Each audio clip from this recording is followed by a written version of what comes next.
Well, from bathroom idols to people who actually know how to make proper music, actually do it for a living, our guest today, Charl du Plessis and his trio. He brings about an awesome mix of music through fusing different genres. He's been hailed by the South African press as a cult pianist and an edu-tainer with an X factor. Great to have him here this morning. How are you, sir? Thank you. I'm very well, Looking thanks. very nice dapper to be here. with your gentleman in black and Thank white. you. And just hearing you guys warming up a bit earlier on was quite an interesting thing, and I can't wait to hear the music. But let's talk about your music, exactly where it all started for you. Well, I was trained as a classical pianist. Yeah.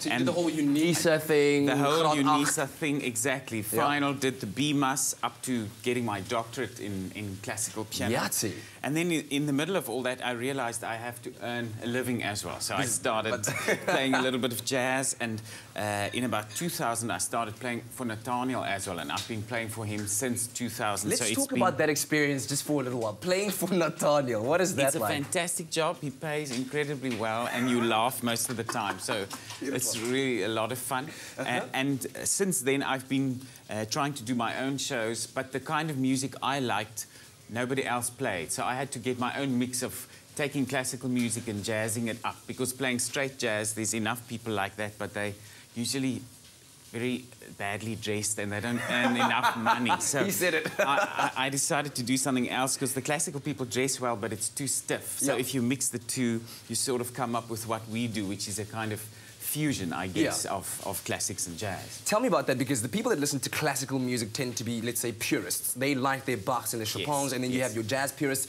So when you fuse it, what kind of people come to enjoy your shows? Do you actually get people that appreciate Both people. The classical people come and they laugh because they can't believe what you're actually doing. It's like having a stripper at a party. It's so unexpected. And then the jazz people think, oh, this is so vanilla, they could die, but yet they recognize the classical tune. So in a sense, it entertains both crowds. Beautiful stuff. So what have been some of the highlights for you in your career so far? Well, we've, as a trio, been able to perform abroad a lot. We travel to China and Europe every year. And for me personally, this year's been great. I've played with two of the best symphony orchestras in the country as a classical soloist, with the JPO and the Cape Town Philharmonic.